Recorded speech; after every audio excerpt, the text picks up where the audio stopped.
जय Shri Krishna. Holistic health solution में आपका स्वागत है। और आज मैं बातें करूंगी कि आज के समय में गीता का प्रयोग हम किस तरीके से करें।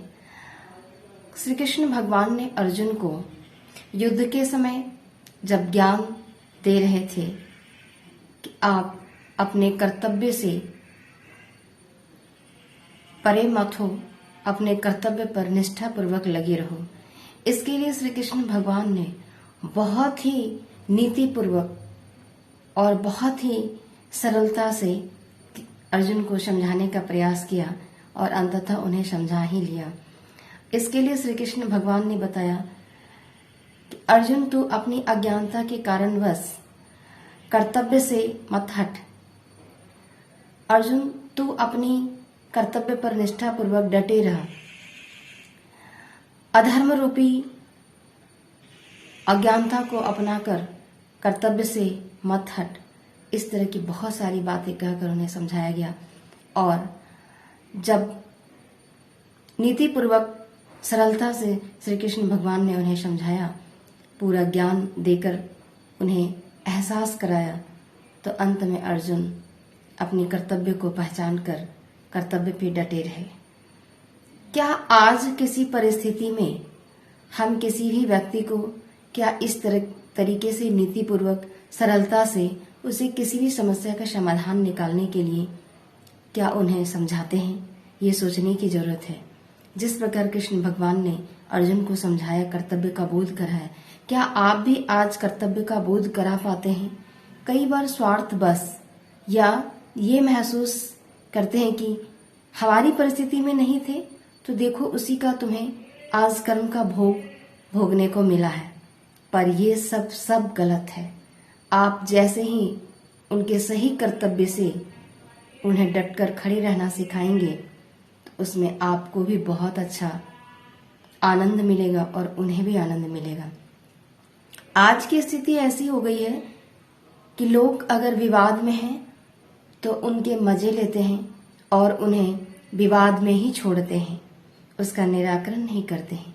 इसके लिए प्रत्येक व्यक्ति को गीता पढ़कर अपने आप में कर्तव्य का बोध, पालन, समय पर कर्तव्य करना, ये सब चीज खुद ब खुद अभ्यास करना पड़ेगा, समझना पड़ेगा। क्योंकि किसी भी व्यक्ति को उतनी संज्ञान होगी तो आपको आपके विभिन्न समस्याओं से कर्तव्य पूर्वक आपको निकाल पाएंगे।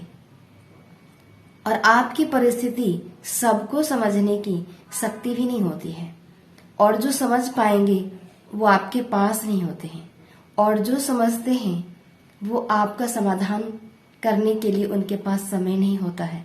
वो चाहते हैं करें पर उनके पास समय नहीं होता है, क्योंकि वो अपने कर्तव्य में इतने लीन हैं कि आपके लिए समय नहीं मिल पा रहा है।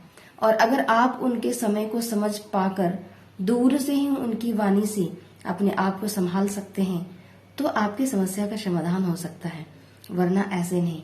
तो आज की स्थिति यही है कि कर्तव्य का बोध भी नहीं है, कर्तव्य भी नहीं कर पा रहे हैं, कर्तव्य करने भी नहीं दे रहे हैं। कुछ ऐसी भी स्थिति हो रही है।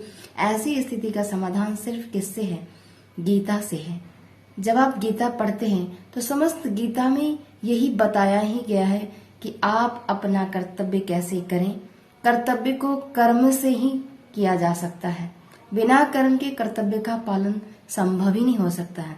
तो कृष्ण भगवान अर्जुन को इतनी शालीनता से, सहज से, नीति पूर्वक, योगस्थ होकर, योग पूर्वक समझाया है। और अंततः अर्जुन ने इस चीज को समझकर और अपने आप को पहचाना भी, और उन्होंने इस चीज को स्वीकारा। उन्होंने अज्ञान का ज्ञान योग से उन्हें बोध कराया, अकर्मणता को कर्म योग से उनका बोध कराया, तथा अविश्वास या अश्रद्धा को भक्ति योग के माध्यम से दूर करने का राह दिखाया। तो पूरा गीता में प्रत्येक योग में हर राह ही बताई गई है कि आप किस तरीके से अपने संशय को दूर कर सकते हैं, अपने विपरीत परिस्थिति से सुदृढ़ हो सकते हैं, अपने अकर्तव्यता को दूर कर सकते हैं, अपने विवेक को विवेकशील बनाए रख सकते हैं। ये सिर्फ गीता के प्रत्येक खंड ही आपको सिखा सकता है। बाकी और भी चीजें आपको सीखने के लिए पूरी गीता का मनन चिंतन पाठ अभ्यास करते रहें तो आपको आपका समाधान अवश्य मिलेगा। इस प्रकार कृष्ण भगवान ने अर्जुन को कर्तव्य का बोध कराकर उसके जीवन को यथार्थ में बदल दिया। आशा करती हूँ आपको ये समझ में आ रहा होगा मैंने आपको क्या कहा है, और आप भी गीता को अध्ययन मनन चिंतन करके अपने जीवन को, समस्याओं को कैसे ठीक कर सकते हैं, ये आप जरूर निवारण पा सकते हैं गीता से। बशर्ते आपको पढ़ना होगा, समझना होगा और उसका प्रयोग जीवन में करना होगा। आशा करती हूँ आपको समझ में आ रहा है। आप कमेंट सेक्शन में लिखकर मुझे संदेश भेजें कि आपके बताए गए बातों से हम अपने जीवन में आनंद लेंगे और प्रयोग करेंगे। आप कमेंट सेक्शन में लिखकर मुझे यह एहसास कराएं। धन्यवाद।